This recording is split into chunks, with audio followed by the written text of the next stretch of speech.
Hello friends, welcome to exam join YouTube channel. आज का जो हमारा टॉपिक है वह है हिस्ट्री का। हिस्ट्री को हम इस वीडियो में कवर करेंगे।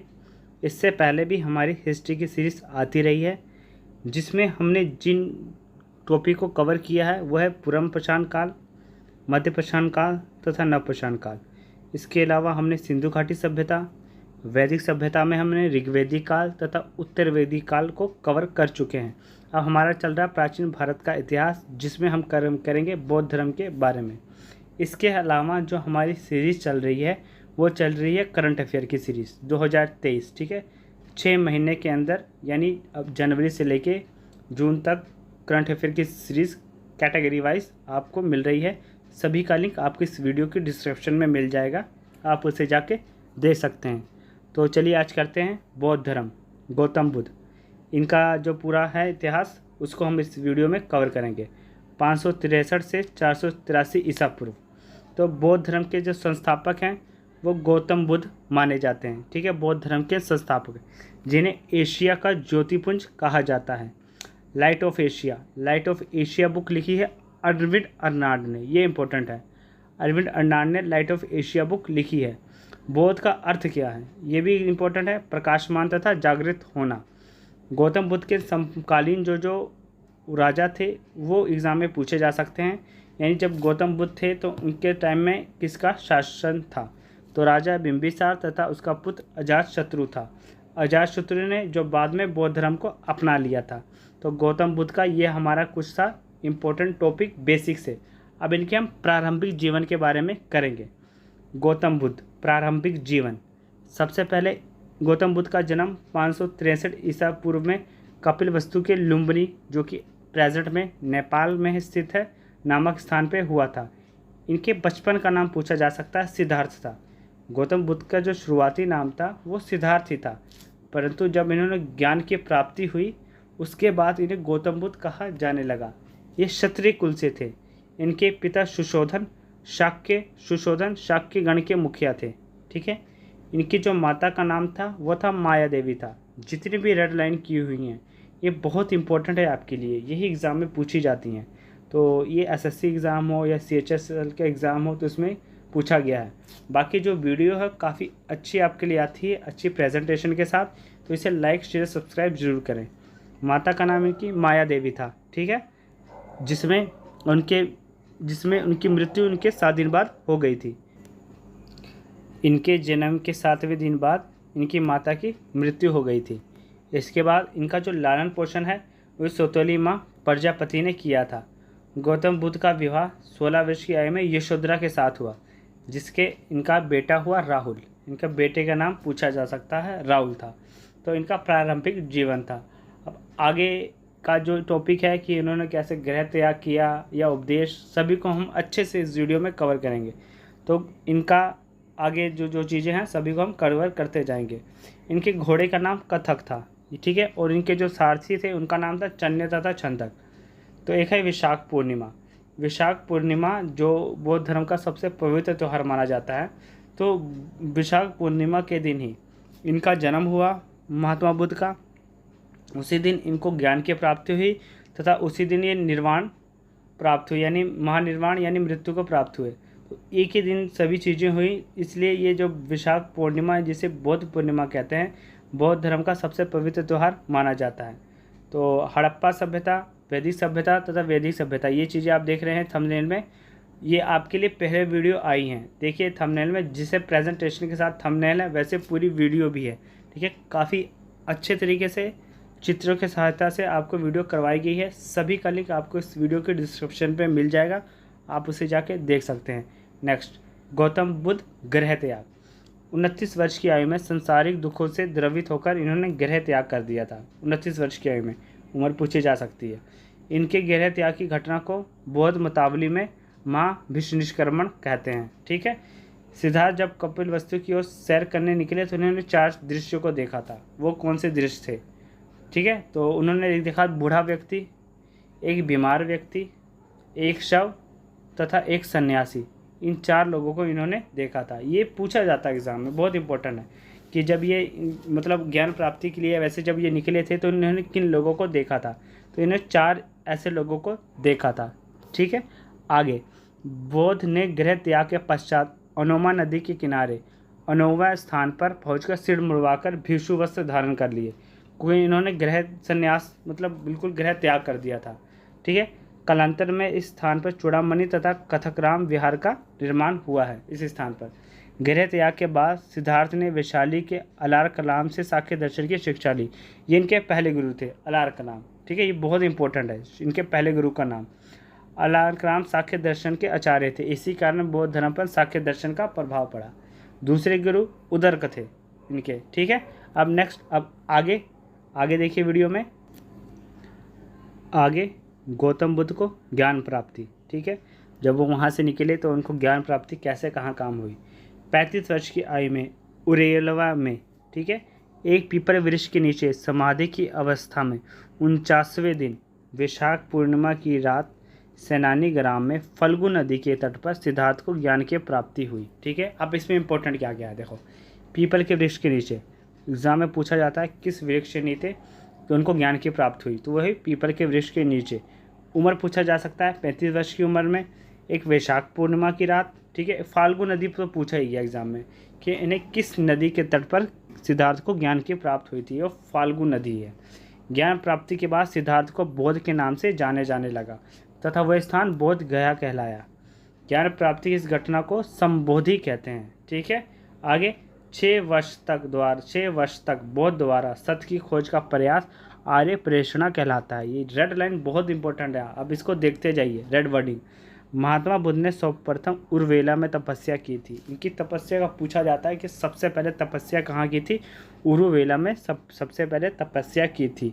अब आगे गौतम बुद्ध प्रथम उपदेश, तपस्या का तो पता लग गया, उरुवेला में की थी। प्रथम उपदेश कहाँ दिया था, वो सारनाथ में दिया था।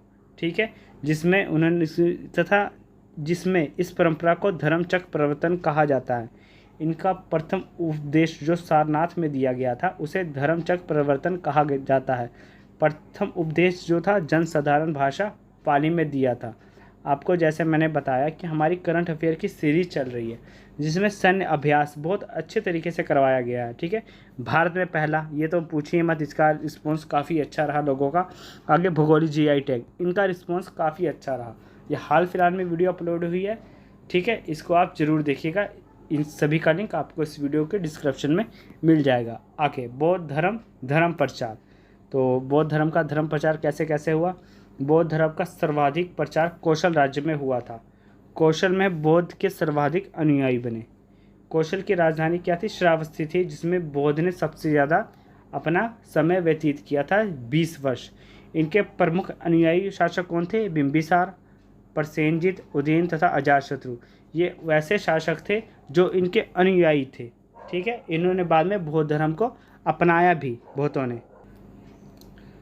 नेक्स्ट, अब आगे हम इस वीडियो को कंटिन्यू करेंगे जिसमें मृत्यु महापरिनिर्वाण। ठीक है, मृत्यु को महानिर्वाण कहा जाता है। तो 483 ईसा पूर्व में 80 वर्ष की अवस्था में हिरण्यावती नदी के तट पर स्थान कुशीनगर में महात्मा बुद्ध ने महापरिनिर्वाण को प्राप्त हुए। बौद्ध परंपरा में गौतम बुद्ध की मृत्यु को महापरिनिर्वाण के नाम से जाना जाता है। आगे कुशीनगर के रामसंभार नदी पर मल्लों ने बौद्ध का अंतिम संस्कार किया और द्रोण नामक ब्राह्मण की अध्यक्षता में अस्थि को 8 जगह भेजा गया जहां 8 स्तूप का निर्माण हुआ। ये 8 स्तूप कहाँ कहाँ हुए, कुशीनगर, पावागढ़, वैशाली, कपिलवस्तु, रामग्राम, अल्लकल्लब, राजगृह, वेटद्वीप। तो ये 8 जगह पे इनके अवशेष जहाँ भेजे गए वहाँ पे प्रमुख स्तूपों का निर्माण करवाया गया था। अब आगे बौद्ध के जीवन से संबंधित प्रतीक एग्जाम में पूछे जाते हैं। तो घटना कौन कौन सी है, तो उसके प्रतीक क्या क्या हैं। सबसे पहले जन्म, तो इसका प्रतीक क्या है, हाथी तथा कमल। गृह त्याग का प्रतीक घोड़ा है। यौवन का प्रतीक सांड है। ज्ञान का प्रतीक पीपल का वृक्ष है। उपदेश का प्रतीक चक्र है। समृद्धि का प्रतीक, खुशहाली का प्रतीक शेर है। स्तूप का प्रतीक निर्माण है। मृत्यु का प्रतीक पद चिन्ह है। तो ये महत्वपूर्ण बौद्ध के जीवन से संबंधित प्रतीक है। तो ये एग्ज़ाम में करके फिर 4 ऑप्शन देखिए पूछे जाते हैं, बहुत इंपॉर्टेंट है ये, इसका आप स्क्रीनशॉट भी ले सकते हैं। ठीक है, अब आगे बौद्ध शिक्षाएं तथा सिद्धांत। इन्होंने उपदेश दिया जो मनुष्य को सभी प्रकार के आकर्षण तथा काया क्लेश से बचना चाहिए, यानी मोह माया से। तो अपनी इच्छाओं को कंट्रोल करना चाहिए, क्योंकि इच्छाएं ही कहते हैं संसार दुखों का घर है, दुखों का कारण इच्छाएं हैं। ठीक है, ये सभी उपदेश इनके द्वारा ही दिए गए थे। पूर्व जन्म में विश्वास, बौद्ध धर्म में पूर्व जन्म में विश्वास रखता है। इनके में आत्मा का कोई जिक्र नहीं है, यानी आत्मा की कोई परिकल्पना नहीं की जा सकती। बौद्ध धर्म में वर्ण व्यवस्था तथा जाति व्यवस्था का घोर विरोध किया था। ये वर्ण व्यवस्था तथा जाति व्यवस्था को हमने बहुत अच्छी तरह से कवर किया है, किसमें, ऋग्वेदिक काल में। उसका एक हमारा एक टॉपिक है, एक पेज है जो आपको इस वीडियो में लेके आया हूँ, उसे अभी आपको दिखाता हूँ कि हाँ कैसे प्रेजेंटेशन के साथ हमने उन वीडियो को कवर किया है। बौद्ध ने निर्वाण प्राप्त करने को कहा। निर्वाण का अर्थ है दीपक का बुझ जाना, अर्थात जीवन तथा मरण के चक्र से मुक्त हो जाना। ठीक है, इन्होंने निर्वाण प्राप्त करने को कहा है। अब वर्ण व्यवस्था को हम देखेंगे। वर्ण व्यवस्था ये हमने किस में कवर किया है, उत्तर वैदिक काल के वीडियो में। तो वर्ण व्यवस्था, तो इसमें ये था कि जो व्यवस्था थी, लोग 4 भागों में बटे थे, ब्राह्मण, क्षत्रिय, वैश्य तथा शूद्र। जिसमें बताया गया ब्राह्मण मुख से पैदा हुए हैं, क्षत्रिय भुजा से, वैश्य जांघ से तथा शूद्र पैर से पैदा हुए हैं। ब्राह्मण थिंकर थे, क्षत्रिय लीडर थे, नेता। जो वैश्य थे वो थे प्रॉफिट माइंडेड, यानी ये बीच वाले थे, आम नागरिक की तरह थे। शूद्र थे वो वर्कर थे, सबसे निचला वाला इनका भाग था। इनकी आर्थिक स्थिति बहुत खराब थी। ऋग्वेद में आर्य वर्ण का उल्लेख तथा दास वर्ण का भी उल्लेख है। जाति तथा समाज का निर्धारण कर्म के आधार पर था। तो ये सब चीज़ें हमने की हुई हैं, किसमें, उत्तर वैदिक काल में तथा वैदिक काल में। सभी का लिंक आपको इस वीडियो के डिस्क्रिप्शन में मिलेगा, आप उसे जाके देख सकते हैं। बौद्ध धर्म संगीत, तो बौद्ध धर्म संगीत, प्रथम संगीत इनका 483 ईसा पूर्व में हुआ था राजगृह में, जिसे महाकश्यप ने करवाया था। शासनकाल था अजात शत्रु का। दूसरा बौद्ध संगीत हुआ था 383 ईसा पूर्व वैशाली में, तो इसे स्काप कब्बी ने इसके अध्यक्ष थे तथा कालाशोक, उस समय कालाशोक का शासनकाल था। तीसरा बौद्ध संगीत 255 ईसा पूर्व में हुआ था, स्थान पाटलिपुत्र। मोगलीपुत्र, ठीक है, ये अध्यक्ष थे, अशोक का शासनकाल था। चौथा प्रथम शताब्दी में हुआ था, कुंडलवन में, स्थान वसुमित्र इसके अध्यक्ष थे तथा इसका शासनकाल कनिष्ठ का शासनकाल था। ये इनके प्रमुख बौद्ध संगीत हैं जो हुए हैं और एग्जाम में पूछे गए हैं, ये काफ़ी इंपॉर्टेंट है। आगे बौद्ध धर्म संप्रदाय, तो ये बौद्ध धर्म 2 भागों में बटा। ठीक है, तो ये कैसे कैसे थे, तो हीनयान तथा महायान। हीनयान भिक्षुक जीवन तथा महायान गृहस्थ जीवन था। तो इसमें क्या था, जिन अनुयायियों ने बिना किसी परिवर्तन के बौद्ध उपदेशों को स्वीकार किया उन्हें हीनयान कहा गया। बौद्ध के नियमों के विपरीत महायान भिक्षुक जीवन को त्याग कर भोग विलास में को ग्रहण किया। ये भोग इनका गृहस्थ जीवन था पूरा। हीनयानी रूढ़िवादी थे। महायानी के बारे में आगे हम कवर करेंगे कैसे कैसे इनका डिफरेंस है। तो व्यक्तिवाद धर्म था हीनयानी का। हीनयान जो साहित्य है वो पाली भाषा में लिखा गया है, लेकिन जो महायान साहित्य है वो संस्कृत भाषा में लिखा गया है। अब इनका टोटल बेसिक डिफरेंस करते हैं कि कैसे कैसे इनका अंतर है हीनयान तथा महायान का। हीनयान का अर्थ है निम्न वर्ग, जबकि महायान का अर्थ है उत्कर्ष मार्ग। ठीक है, आगे इनमें महात्मा बुद्ध को महापुरुष के नाम से जाना जाता है। हीनयानी महात्मा बुद्ध को एक महापुरुष कहते हैं, लेकिन जो महायान है वो महात्मा बुद्ध को देवता मानते हैं। मूर्ति पूजा तथा भक्ति में विश्वास नहीं करते हीनयानी। आत्मा का पुनर्जन्म में विश्वास महायान वाले करते हैं। इनका प्रमुख संप्रदाय था वैभाषिक तथा सौत्रातिका, इनके प्रमुख संप्रदाय हैं। महायान के प्रमुख संप्रदाय हैं शून्यवाद तथा विज्ञानवाद। अब आगे बौद्ध साहित्य के बारे में। बौद्ध मत के 3 प्रमुख अंग कौन से हैं, बौद्ध, संघ तथा धम्म। इनके 3 प्रमुख अंग हैं बौद्ध मत के। बौद्ध धर्म में धम्मपद का वही स्थान है जो हिंदू धर्म में गीता का है। बौद्ध धर्म के आरंभिक ग्रंथों को त्रिपिटक कहा गया है, जिसमें सबसे प्राचीन तथा पाली भाषा में लिखा है। ठीक है, त्रिपिटक ये सबसे प्राचीन है तथा पाली भाषा में लिखा गया है। बौद्ध के महानिर्वाण के पश्चात इनकी शिक्षाओं को संकलित करके 3 भागों में बांटा गया। इन्हीं को त्रिपिटक कहते हैं। त्रिपिटक 3 प्रकार के थे, विनय पिटक, सुत्त पिटक तथा अधिधम पिटक। तो ये तीन प्रकार के थे जिसे त्रिपिटक कहा गया है। अब आगे इनके बारे में देखते जाइए। विनय पिटक बौद्ध संघ के नियमों का वर्णन है विनय पिटक में। आगे सूत पिटक बौद्ध के धार्मिक उपदेशों का संग्रह है। अधिधम पिटक बौद्ध दर्शन की चर्चा अधिधम पिटक में है। कनिष्क के दरबारी कवि, नाटककार, संगीतकार, विद्वान, तो ये सभी एक ही पर्सन है।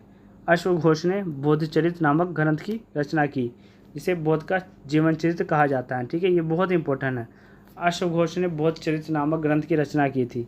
एग्जाम में तो बहुत पूछा गया है कि किसकी रचना कौन सी है। बाकी हम सभी के वीडियो लाएंगे कि कौन से इतिहासकार ने कौन कौन सी बुक लिखी है। बोधचरित्र संस्कृत भाषा में है, जिसे बौद्ध धर्म का रामायण कहा जाता है। तो ये थे अश्वघोष जिन्होंने बोधचरित्र लिखा हुआ है। इनकी प्रमुख मुद्राएं कौन कौन सी है बौद्ध धर्म की? अभय मुद्रा, भूमि प्रश्न मुद्रा, भूमि सप्रश्न मुद्रा, ज्ञान मुद्रा, वरद मुद्रा, ये इनकी प्रमुख मुद्राएं हैं। अब आगे बौद्ध धर्म शिक्षा केंद्र। प्राचीन काल के बौद्ध शिक्षा केंद्र कौन कौन से थे? तो ये थे नालंदा, वाल्भी तथा विक्रमशिला। ये इनके प्रारंभिक पुराने प्राचीन काल के शिक्षा केंद्र थे। नालंदा जो था वो महायान बौद्ध धर्म की तथा वल्लभी हीनयान बौद्ध धर्म की शिक्षा का प्रमुख केंद्र था। विक्रमशिला महाविहार की स्थापना पाल नरेश धर्मपाल ने की थी। यहाँ पर मंदिर तथा मठ भी इसने बनवाए थे। एक जो हमारा है कि जो इनकी पवित्र दिशा कौन सी है, वो है दक्षिण की पवित्र दिशा मानी जाती है बौद्ध धर्म में। अब आगे और लास्ट, तो ये इनके महत्वपूर्ण मठ। आगे आपको ये वीडियो कैसे लगी, इसे लाइक शेयर सब्सक्राइब जरूर करिएगा। तो इनके मठ के बारे में देख लेते हैं। तांबो मठ। तांबो मठ कहाँ पे है? वो है तांबो गांव, हिमाचल प्रदेश में है। नगमलय मठ, ये है धर्मशाला में, हिमाचल प्रदेश में। हेमिस मठ, तो हेमिस नेशनल पार्क भी है, हेमिस नेशनल पार्क, तो ये लद्दाख में है। आगे थिक्से मठ लद्दाख में है। आगे माइलरिंग मठ, ये कहाँ पे है? देहरादून में। ये जम्मू कश्मीर नहीं है, यहाँ पे इसको काट लीजिएगा क्योंकि केंद्र शासित प्रदेश अपना अलग बन चुका है। माइरिंग देहरादून उत्तराखंड में है। रूमठेक मठ गंगटोक सिक्किम में है। आगे क्या है? शारसुर मठ लाहौल स्पीति हिमाचल प्रदेश में है। तवांग मठ हिमाचल प्रदेश में है। आगे नामद्रोग मठ मैसूर कर्नाटका में है। बोधि मठ बोध गया बिहार में है। तो इनके महत्वपूर्ण मठ है। अब आपको ये वीडियो कैसी लगी, लाइक शेयर सब्सक्राइब जरूर करें। थैंक्स।